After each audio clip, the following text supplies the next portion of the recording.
My parents chose my ex-husband in the divorce. Now they need my spare bedroom. I almost died when I picked up my ringing phone and heard, "Heather, sweetie, it's Mom," on the other line. I hadn't heard that voice in 6 years, not since she stood in my living room and told me I was throwing away a perfectly good man over drama while my rib was cracked and wrapped under my shirt. I didn't say anything for a solid 5 seconds, because my brain was trying to process why this woman who picked my abuser over her own daughter was calling me sweetie, as if we'd just spoken last week. She kept talking because my mother has never been comfortable with silence, filling the air with, "I know it's been a while," and "Your father and I have been meaning to reach out," and I'm sitting there thinking, yeah, 6 years is definitely a while. That's one way to describe abandoning your child when she needed you most. I finally found my voice, and it came out flat and hard, nothing resembling the daughter who used to cry begging them to believe her. "What do you want?" I asked, and she made this little wounded sound like I'd slapped her through the phone, completely ignoring the fact that she hadn't bothered to check if I was alive or dead since the divorce was finalized. "We're in a bit of a situation," she said, and I could hear my dad mumbling in the background, probably coaching her on what to say because that man has never had an original thought in his life, just opinions he borrowed from whoever seemed most confident at the time. "The house is gone, Heather. The bank took it. We've been staying in motels, but the money is running out and we just need somewhere to stay for a little while, just until we get back on our feet." She could have been asking for a cup of sugar with that tone, a perfectly casual request to the daughter she threw away. I laughed because she had said something so absurd, and my body genuinely didn't know how else to respond. "You're joking," I said, but I already knew she wasn't, because my mother doesn't have a sense of humor, never has. The woman thinks knock-knock jokes are the height of comedy.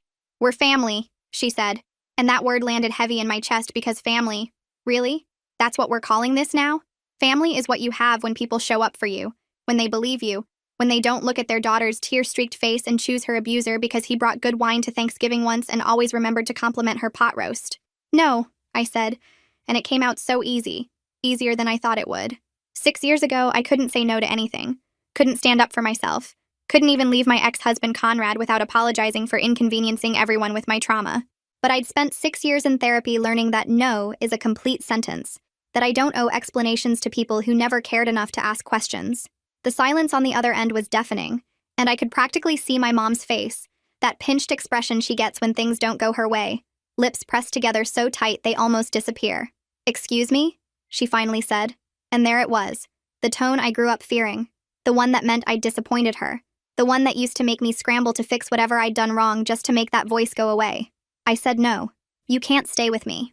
My dad grabbed the phone then because I heard the fumbling and then his voice, deeper and more demanding, the voice of a man who's never been told no by a woman in his life. "Now listen here, Heather. I don't know what kind of grudge you're holding on to, but your mother and I are in real trouble. We're your parents. You don't just turn your back on family when they need you." The audacity of this man, honestly, the sheer audacity of standing there and lecturing me about turning my back on family when he looked me in the eyes and told me Conrad was a stand-up guy, and I was probably exaggerating because marriages take work, and every couple has problems. I remember exactly where I was standing when he said that, in their kitchen with my hands shaking so bad I had to put down my coffee cup, and he just kept eating his toast, completely unbothered by the fact that he'd just sided with the man who made me afraid to exist in my own home. "You turned your back on me first," I said, and my voice didn't shake, didn't crack, didn't give them anything to use against me. "You chose Conrad. You believed him over me. You watched me lose everything and you didn't care. So no, you don't get to come back now that you need something and pretend we're family." My mom was crying now. I could hear it. Those theatrical sobs she's so good at producing on command, the ones that used to make me feel guilty for having feelings of my own. "We made a mistake," she wailed. "We know that now. We're sorry. Please, Heather. We have nowhere else to go." And for just a second, just one tiny second, I felt something that might have been sympathy, or might have been the ghost of the daughter I used to be, the one who would have said yes just to make the crying stop. But then I remembered what it felt like to be completely alone, to rebuild my entire life from nothing while they hosted Conrad at Christmas dinner, and that feeling died as fast as it came. "That sounds like a you problem," I said. "Don't call this number again." I hung up before they could respond, and sat there in the silence of my apartment, the apartment I pay for with my own money, the life I built from the ashes of the one they helped burn down. My hands were steady, my heart was calm, and I knew with absolute certainty that this wasn't over. So my parents want to waltz back into my life after everything they put me through. They think I'm still the same girl who took their abuse quietly, but I've spent years learning how to protect myself and I'm not backing down this time. They want to guilt trip me? Fine. Let them try. Every call they make, every text they send, I'm saving. When they realize I'm not the pushover they remember, it's going to hit them hard. I can't wait to see their faces when they figure it out. I'll keep you posted. I was right. It wasn't over. I'd barely finished my morning coffee the next day when my phone started ringing again, and it didn't stop for the next 3 weeks. My parents have never understood the concept of boundaries, Probably because they've never had to respect anyone else's in their entire lives. So of course they interpreted, "Don't call this number again," as "please blow up my phone at all hours until I cave." The first few days were just calls. Mom in the morning with her soft, wounded voice, Dad in the evening with his stern, disappointed tone, both of them leaving voicemails that ranged from guilt trips to barely concealed threats about what kind of daughter abandons her own parents in their time of need.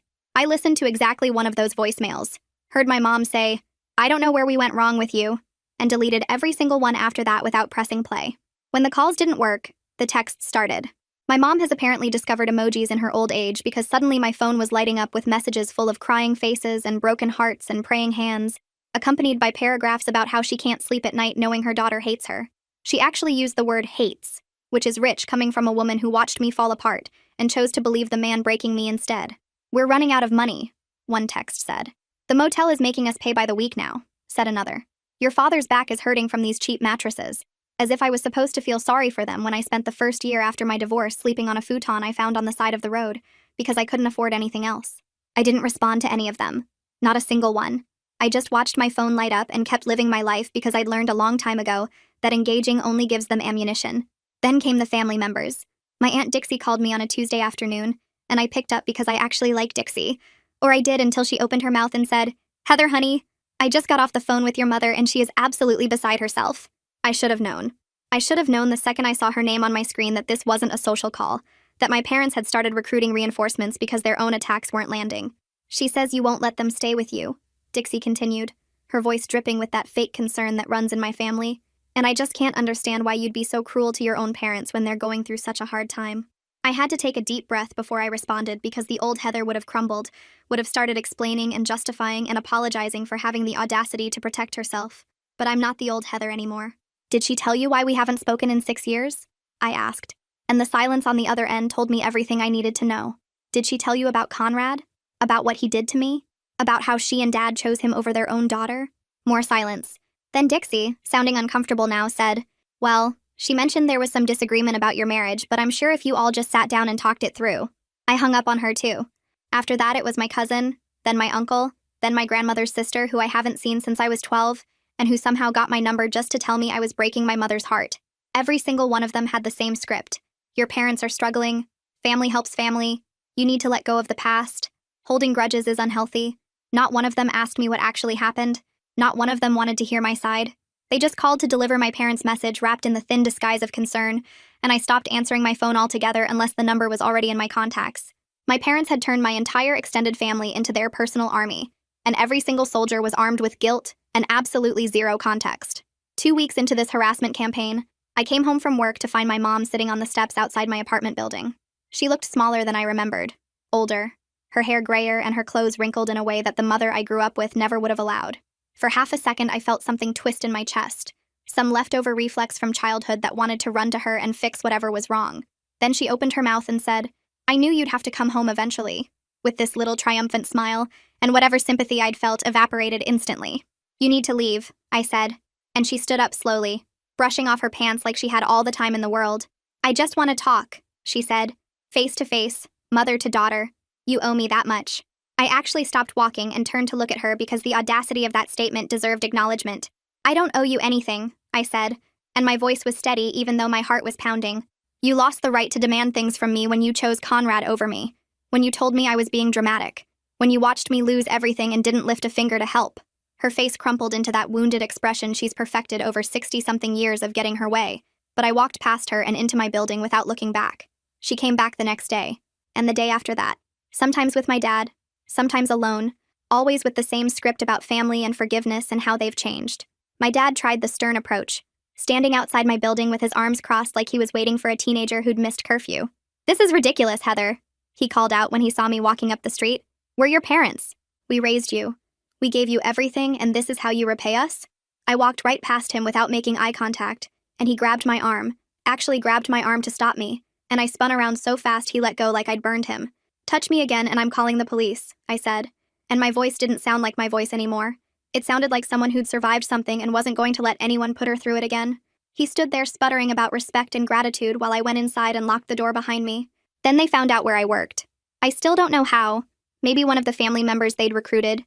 Maybe they'd followed me one morning. But I walked into the office on a Thursday to find my mother in the lobby, chatting up the receptionist like they were old friends. "There she is," my mom said when she saw me, loud enough for everyone in a 30-foot radius to hear. "My beautiful daughter. I was just telling Sandy here how proud I am of everything you've accomplished." I could feel every eye in the lobby on me as I walked over, my face burning with a combination of rage and humiliation. "You need to leave," I said quietly, and my mom's smile didn't waver, but her eyes went hard. "I just wanted to see where you work," she said, still loud, still performing for the audience. Is that so wrong? A mother wanting to be part of her daughter's life? I leaned in close so only she could hear me. "If you don't leave right now, I'm calling security and having you escorted out, and then I'm getting a restraining order." The smile finally dropped.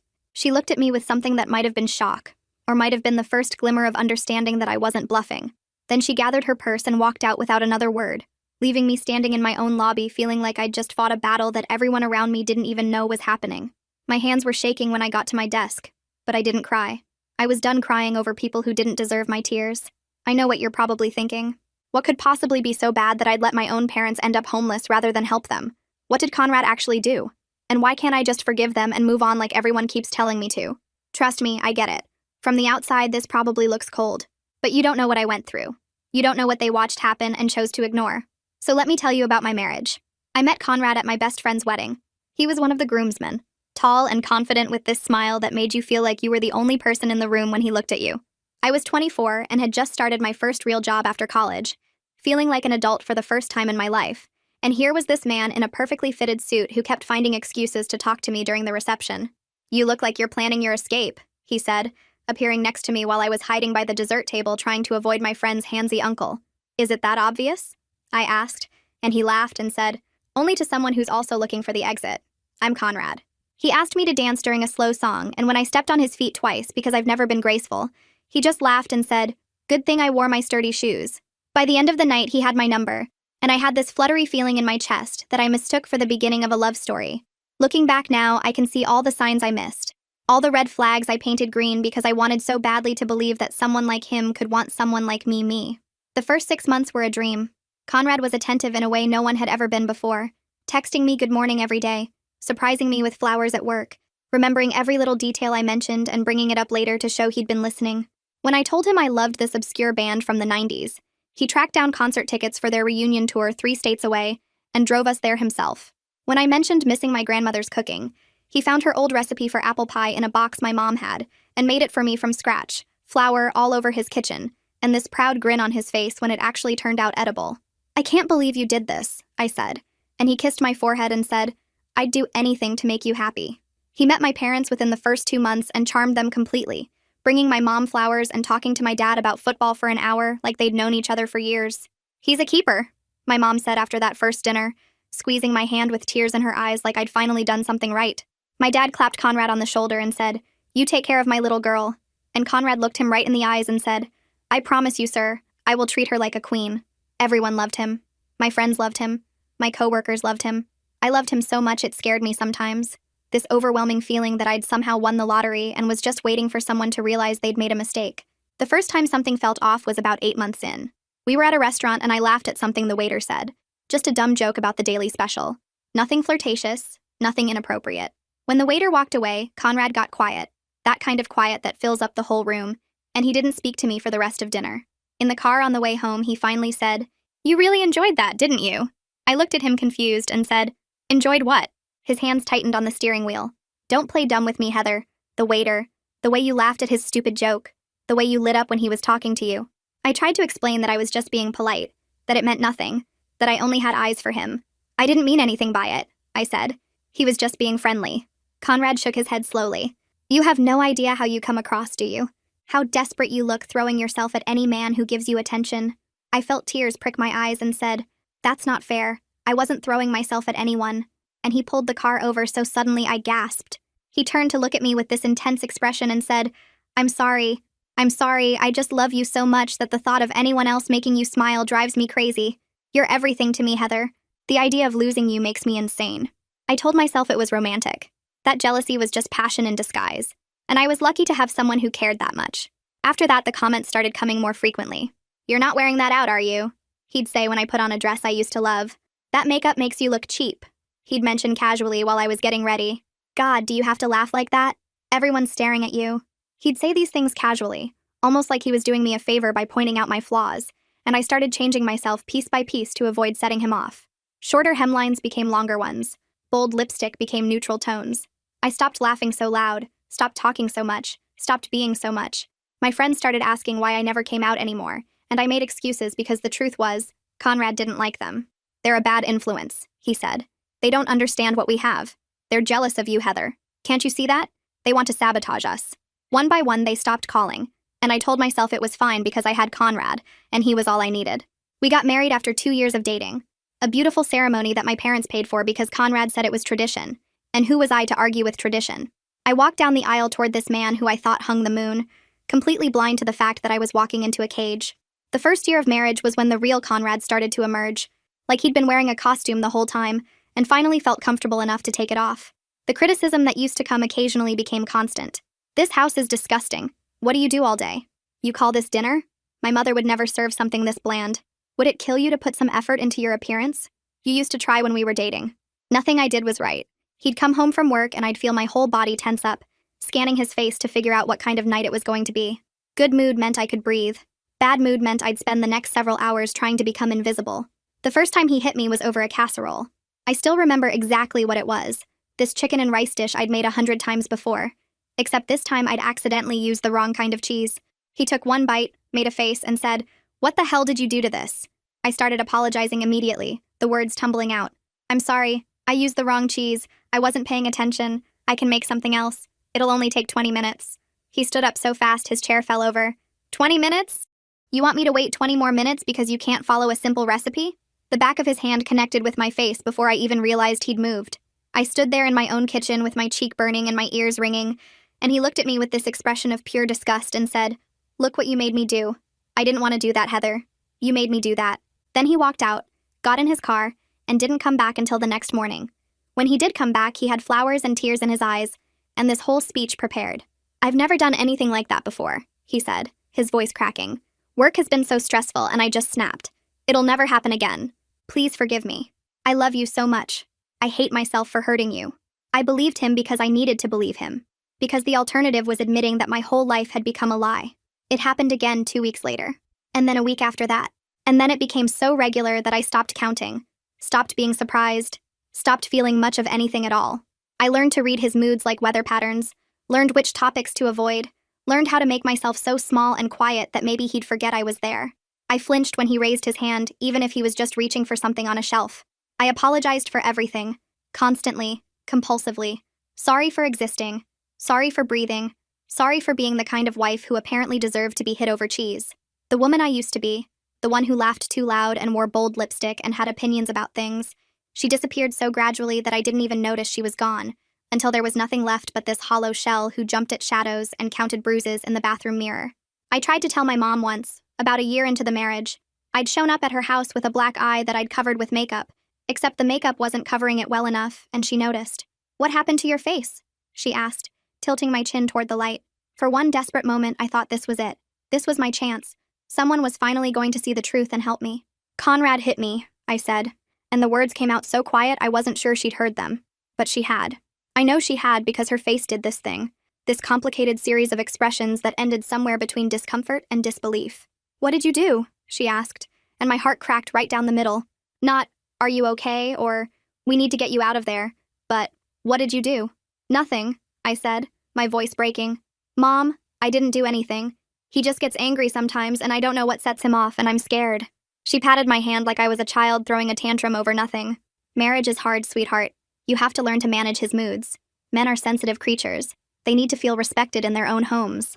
"Mom, he hit me," I said again, like maybe she hadn't understood the first time. She sighed. "Heather, every couple has rough patches. Your father and I certainly did. You need to learn when to hold your tongue and when to give him space. Conrad is a good man. He provides for you.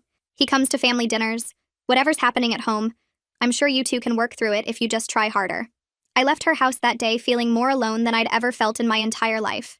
My dad was even worse. I never told him directly, but he saw a bruise on my arm once at a family dinner, finger-shaped marks that I'd failed to cover with my sleeve, and when I caught him looking, I saw him make a choice. He glanced at Conrad laughing with my mom in the kitchen, looked back at the bruises on his daughter's arm, and said, "Pass the potatoes, please." He chose to look away. He chose to keep eating and talking about the game last Sunday, and pretending that his daughter wasn't sitting across from him wearing evidence of abuse like jewelry. That's the moment I knew I was on my own. That's the moment I stopped hoping anyone would save me. Conrad knew exactly how to play my parents. He'd show up to family dinners with wine and compliments, the perfect son-in-law, so charming and attentive that my mom would literally gush about how lucky I was. "You really hit the jackpot with this one, Heather," she'd say, and Conrad would smile and say, "I'm the lucky one, trust me." He'd put his arm around me and squeeze just a little too hard, a reminder that he was in control even here, and I'd smile and play along because what else could I do? One time my mom made a comment about how I'd lost weight, said I was looking too thin, and Conrad jumped in with, "I keep telling her to eat more, but she's so dedicated to staying fit for me." And they all laughed like it was adorable instead of recognizing it for what it was. He was starving me. He controlled what I ate, when I ate, how much I ate, said I was getting soft and no one wanted a fat wife. But my parents just saw a devoted husband who cared about his wife's health. The night I finally left, he'd thrown me into a wall hard enough to crack one of my ribs. I don't even remember what started it. Probably something stupid. Something meaningless. Because it was always something stupid and meaningless. I felt my rib break. Felt this horrible grinding sensation in my chest. And something in me broke too. Not physically, but spiritually. This final snap of whatever thread had been keeping me tethered to the life I'd built with him. I waited until he passed out drunk on the couch, packed one bag with shaking hands, and walked out the front door at 3 a.m. with nowhere to go and nothing to my name. I drove to my parents' house because even after everything, even after my mom's dismissal and my dad's deliberate blindness, some stupid part of me still believed they would help me when it really mattered. I stood on their porch at 4 a.m. crying so hard I could barely breathe, my ribs screaming with every sob. My mom opened the door in her bathrobe, squinting at me in confusion. "Heather? What on earth? It's 4 a.m. She looked past me at the empty driveway. "Where's Conrad? Does he know you're here?" "I left him," I said through my tears. "Mom, he threw me into a wall tonight. I think my rib is broken. I need help. Please. I need somewhere to stay." She sighed, this heavy, disappointed sigh that I'd heard 1,000 times growing up. "Heather, you can't just leave your husband in the middle of the night over a fight." "It wasn't a fight," I sobbed. "He hurt me. He's been hurting me for years, and I finally had to go. Please, Mom, please just let me in." My father appeared behind her, took one look at me standing there crying and injured, and said, "What's all this noise?" My mom turned to him and said, "Heather left Conrad over some argument. She wants to stay here." I lifted my shirt to show them my side, showed them the bruise already forming over my broken rib. "Look," I begged. "Look what he did to me." My mother looked at it for a long moment, then back at my face and said, "You've always been dramatic. Conrad loves you. Whatever happened, I'm sure you two can talk through it." "Your mother's right," my dad said, already turning to go back to bed. "Go home to your husband. Work it out like adults." Then my mom stepped back and closed the door.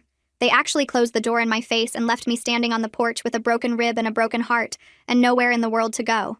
I heard the deadbolt click into place. I heard my father's footsteps going back up the stairs. And I stood there in the dark understanding for the first time that I had never had parents who loved me.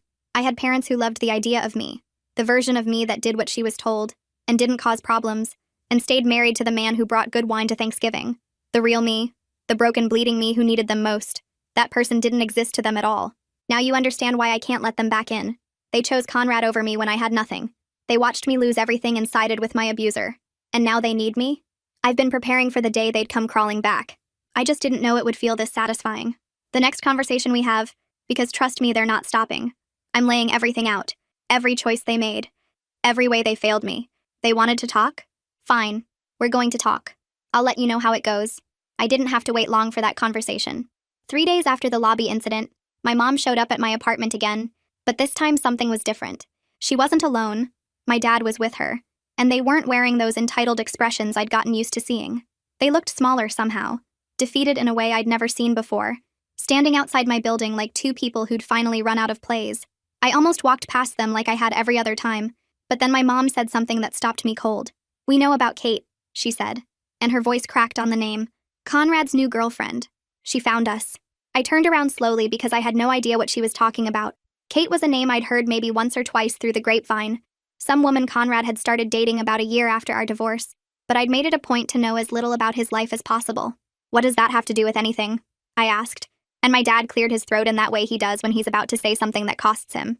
"She showed us things," he said, and he couldn't meet my eyes. "Pictures, medical records, text messages, things Conrad sent her when he was drunk, bragging about what he used to do to you. My mom was crying now, not the theatrical sobs I'd grown up with, but quiet tears that streamed down her face without any of the usual performance. "We didn't know," she whispered. "Heather, I swear to you, we didn't know how bad it was." I stood there on the sidewalk feeling like the ground had shifted under my feet, because this was not how I expected this conversation to go. I'd prepared for more guilt trips, more manipulation, more of the same tactics they'd been using for weeks. I had not prepared for them to actually admit they were wrong. "You didn't know," I repeated, and my voice came out flat and hard. "You didn't know when I showed up with a black eye and told you he hit me. You didn't know when I showed you the bruise over my broken rib. You didn't know when I begged you to let me in at 4 a.m. with nowhere else to go." My dad flinched like I'd slapped him. "We thought you were exaggerating," he said, and at least he had the decency to sound ashamed. "Conrad was always so charming, so put together, and you've always been—" He trailed off, but I knew exactly what he was going to say. "Dramatic," I finished for him. "That's what Mom said when I showed her my broken rib. You've always been dramatic." Those were her exact words while I stood on your porch with nowhere to go. My mom made this small wounded sound and reached for me, but I stepped back before she could touch me. "Don't," I said. "You don't get to touch me. You lost that right when you closed the door in my face." "Kate showed us everything," my mom said desperately, like the evidence somehow made up for what they'd done. "She found us through Facebook, said she'd been looking for you but couldn't find you. She showed us pictures he kept on his phone like trophies. She showed us texts where he bragged about what he did to you, called you names I can't even repeat, laughed about how he had everyone fooled. I felt sick. I didn't know those pictures existed. The thought of my parents seeing those images, seeing me at my most broken, made my skin crawl. "So a stranger had to show you proof," I said slowly, "because your own daughter's word wasn't good enough. I told you. I showed you. I begged you to believe me. And you chose him. You chose a man you'd known for 2 years over the daughter you raised for 24. My dad stepped forward. "We were wrong," he said, and those 3 words sounded like they physically hurt him. "We were wrong about everything. About Conrad. About you. Kate showed us who he really was, and we realized we'd been defending a monster. You didn't just defend him," I said, and my voice was rising now. 6 years of rage finally finding an outlet. "You hosted him at Christmas dinner while I ate ramen alone in a studio apartment. You sent him birthday cards while I was rebuilding my entire life from nothing. You chose him over and over again for years, and you never once stopped to wonder if maybe your daughter was telling the truth." My mom was sobbing openly now. "We're sorry," she kept saying. "We're so sorry. We didn't know." "You didn't want to know," I shot back. "I gave you every opportunity to see what was happening, and you chose not to look. Believing me would have meant admitting you made a mistake. It would have meant admitting you pushed me to marry him, that you paid for the wedding that trapped me, that you ignored every red flag because he made you feel like good parents." The silence that followed was deafening. My parents stood there looking like they'd been stripped of every defense they'd ever built. For the first time in my life, they had nothing to say. "We know the truth now," my mom repeated weakly. "We know what he did, and we're so sorry we didn't believe you." I laughed, and it wasn't a nice laugh. "You're sorry now that you need something from me. You're sorry now that you're homeless and desperate. But where was your sorry 6 years ago? Where was your apology when I was sleeping on a futon I found on the side of the road? Where was your remorse when I was working 2 jobs while you were hosting my abuser for the holidays?" My dad tried one more time. "We can't change the past," he said, "but we can try to make it right. Just give us a chance, Heather. Let us prove we've changed." I looked at him. This man who'd walked me down the aisle and handed me off to a man who would spend years breaking me into pieces. I looked at my mom, who'd taught me to ignore my own instincts because a woman's job was to keep the peace. I looked at both of them standing there with their desperate eyes, finally saying all the things I'd needed to hear 6 years ago, and I felt absolutely nothing. "No," I said, and the word came out easy. "You don't get a second chance. You had your chance. Every time I showed up with a bruise, every time I flinched at a loud noise, every time I made excuses for why I couldn't come to dinner, those were your chances. And you blew every single one." My mom reached for me again. "Please," she begged. "Heather, please. We're your parents. We love you." "You love the idea of me," I said, stepping back. "You love the version of me that does what she's told and doesn't cause problems and makes you look good at family gatherings. But the real me, the one who survived something you can't even imagine, the one who rebuilt her entire life without any help from anyone, that person is a stranger to you. And I'm going to keep it that way." I turned and walked into my building without looking back. I could hear my mom crying behind me, could hear my dad calling my name, but I didn't stop. I'd spent too many years stopping for people who didn't stop for me. The elevator doors closed, and I finally let myself breathe. My hands were shaking, but my heart was steady. They'd finally admitted they were wrong. They'd finally apologized. And it didn't change a single thing. Some doors, once closed, are meant to stay that way. I should have known that wouldn't be the end of it. My parents have never been able to take no for an answer. And the next move they made? It pushed me to call the police. And this time, I wasn't the only one who saw it happen. Come back for the update. A week went by after that conversation, and I started to think maybe they'd finally gotten the message. I'd almost convinced myself they'd found somewhere else to go. Maybe crawled back to one of the relatives they'd weaponized against me. Maybe finally accepted that I wasn't going to cave. I was walking home from work when I turned onto my street and felt my whole body go cold. There was a light on in my apartment window. I stopped walking and just stared at it because I never left lights on. Ever. I'm obsessive about my electric bill. Have been ever since those first months after the divorce when every penny mattered and leaving a light on felt like burning money. My feet wouldn't move. I just stood there on the sidewalk trying to convince myself there was another explanation. A timer I'd forgotten about. A reflection from somewhere else. Anything except what I already knew in my gut was true. My neighbor Rita was outside watering her plants on the shared balcony. This sweet older woman who'd lived next door to me for 3 years and always asked how my day was going. She spotted me before I could move and her face told me everything. "Heather, honey," she said, and her voice was careful in a way that made my stomach twist. "There are people in your apartment. They said they were your parents. I saw them go in through your bedroom window about an hour ago. I wasn't sure if I should call someone." I thanked her, but the words came out hollow. I couldn't form real sentences, couldn't do anything except put one foot in front of the other, until I was standing outside my own front door hearing voices on the other side. My mother's laugh, my father's cough, the clinking of dishes, the smell of something cooking, the sound of my television playing some game show I never watched. I unlocked the door with shaking hands and stepped into a nightmare. They'd made themselves at home. That's the only way to describe it. My dad was stretched out on my couch, shoes off, feet up on my coffee table, a beer in his hand that I recognized from the six-pack I'd been saving in the back of my fridge. He was watching TV like he owned the place. My mom was in my kitchen stirring something on my stove, and when she heard the door open, she turned around with this smile on her face like I was a guest arriving at her house instead of the other way around. "There's my girl," my mom said, setting down the spoon. "I was just making us all some dinner. You really need to go grocery shopping, sweetheart. There's barely anything in here. I found some pasta and sauce in the back of the cabinet, though. It's almost ready. Perfect timing." I couldn't speak. I stood in my own doorway looking at these two people who had broken into my home and were acting like this was completely normal, like they hadn't committed an actual crime to be standing where they were standing. "How did you get in here?" My voice came out strangled and wrong. My dad didn't even look away from the TV. "Back window," he said casually, taking a sip of my beer. "You really should be more careful about locking up. Anyone could get in." "That window was locked. I check it every night."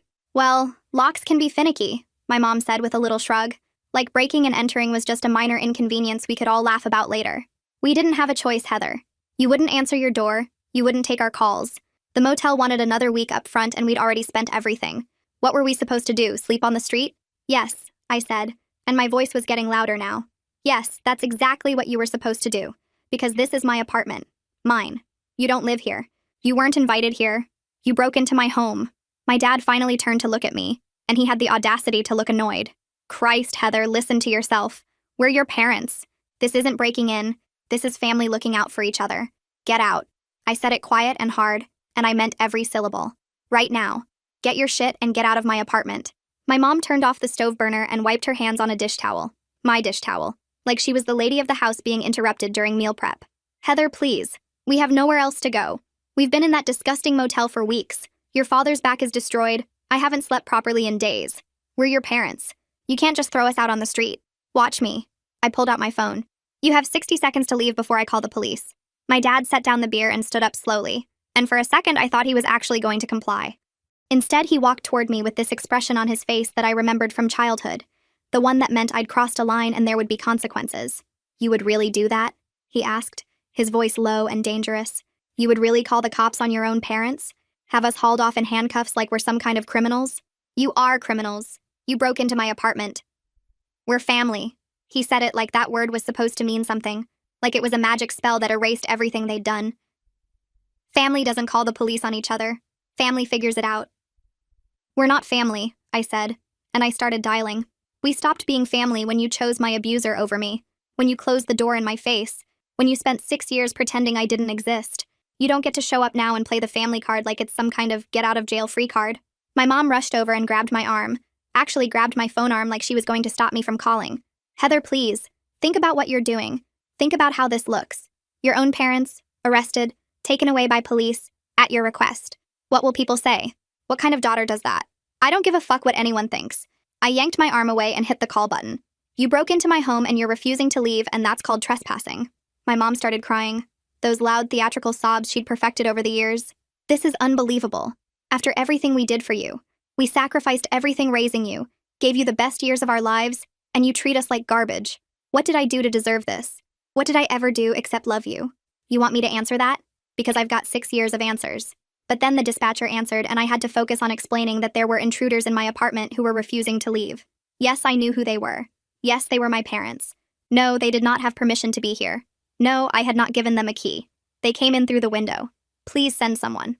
The next 20 minutes were the longest of my life. My parents made themselves comfortable again while we waited. My mom going back to stirring the pasta like nothing was happening. My dad channel surfing through my TV and commenting on what a shitty cable package I had. We raised you, he said at one point, not even looking at me. We fed you, clothed you, put a roof over your head for 18 years. This is the thanks we get. Having cops called on us like common criminals. You're not being arrested, I said, though I wished they were. You're being removed from my property. There's a difference.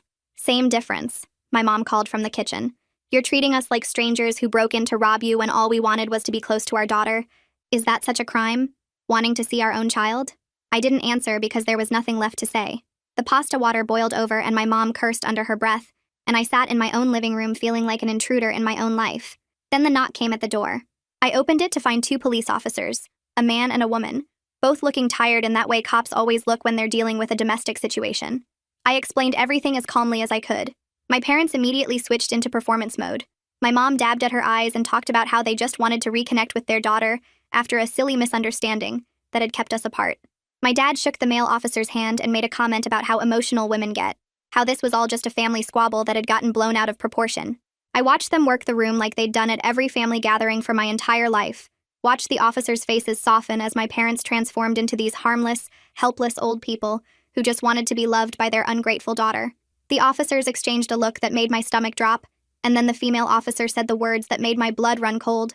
Ma'am, since they're your parents and they've established presence in the residence, this is technically a civil matter. I stared at her. They broke in, through my window. They admitted it. I understand that. And if you want to press charges for the break-in itself, you can file a report. But as for removing them from the premises, since they're claiming to be invited guests, we can't forcibly remove them without a court order. They're lying. They literally just told me they broke in because I wouldn't let them stay here. How is that an invited guest? The male officer shifted uncomfortably. It becomes a he said, she said situation. Your parents are saying you told them they could stay, just not indefinitely, and that this is a disagreement about timeline. Your best course of action is to go through the formal eviction process. File the paperwork with the court, get a hearing date, and if the judge rules in your favor, then we can remove them. My father let out this quiet chuckle behind me, this smug, satisfied sound that made me want to throw something at his head.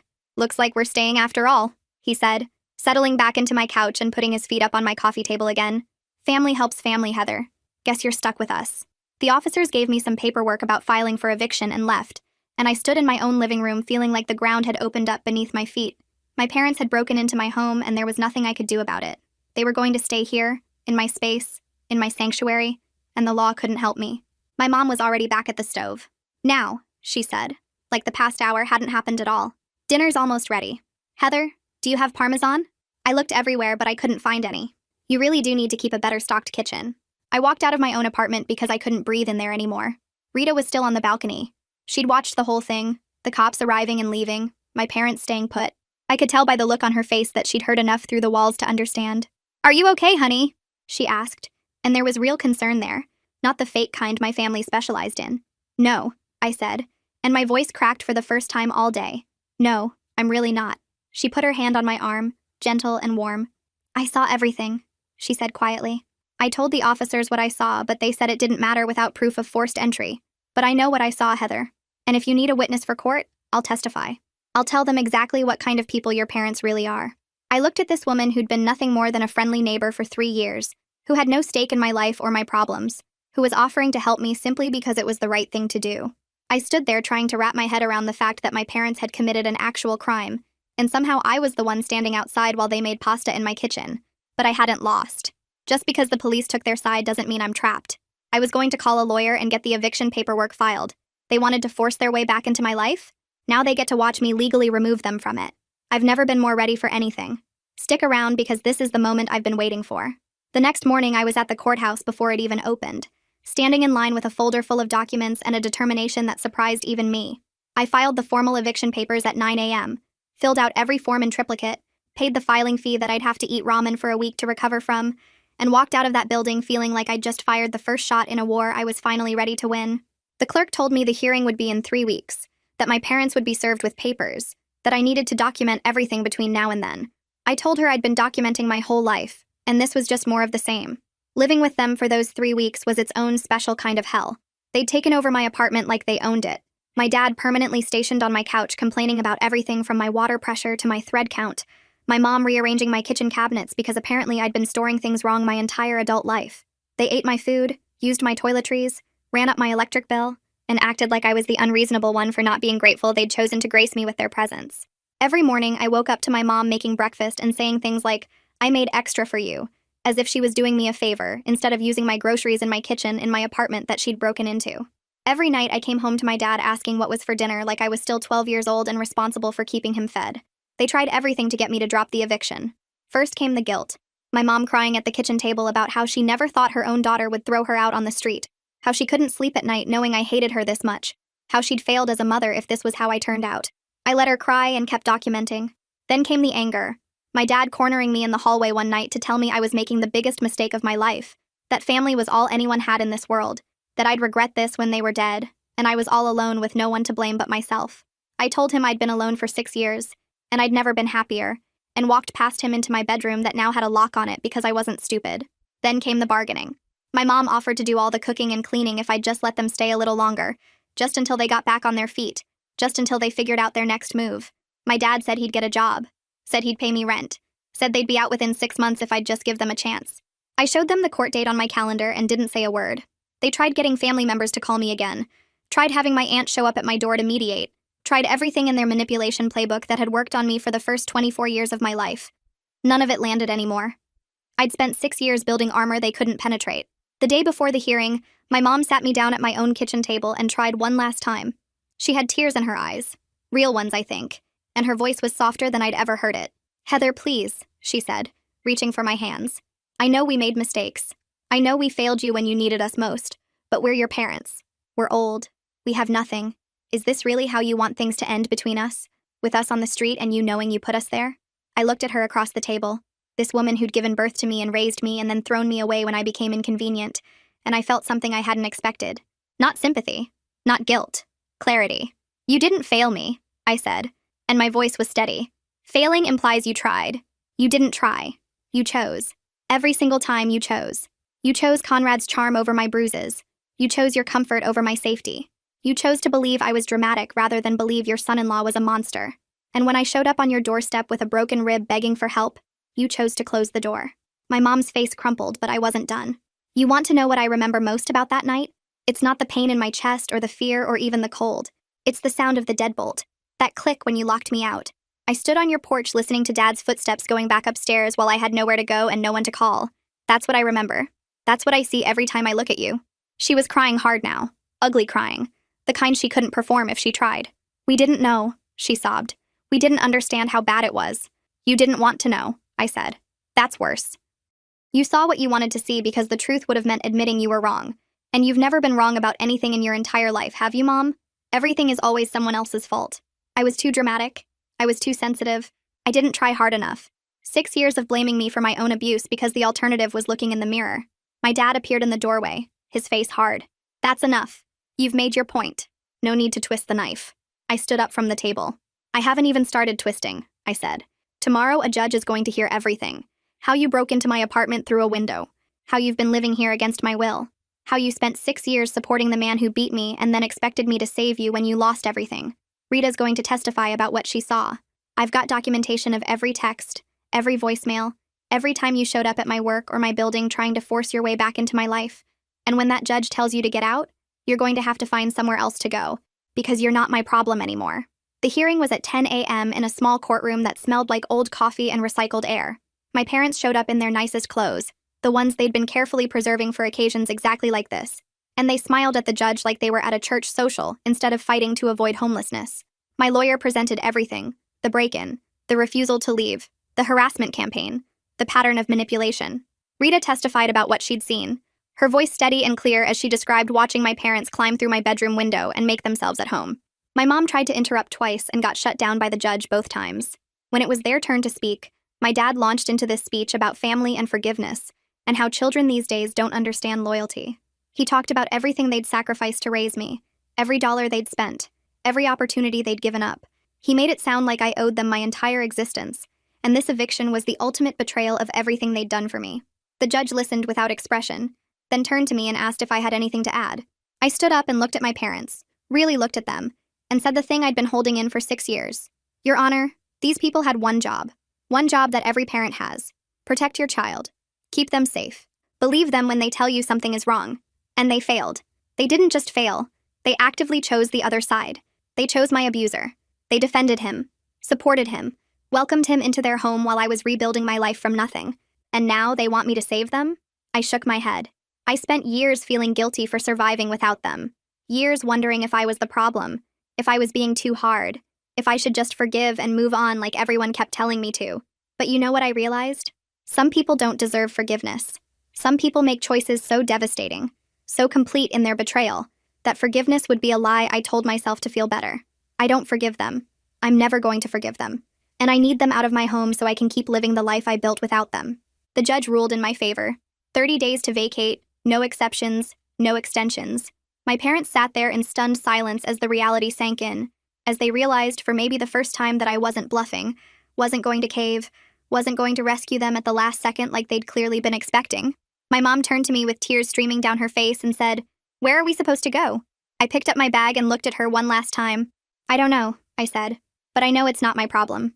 I walked out of that courtroom and I didn't look back.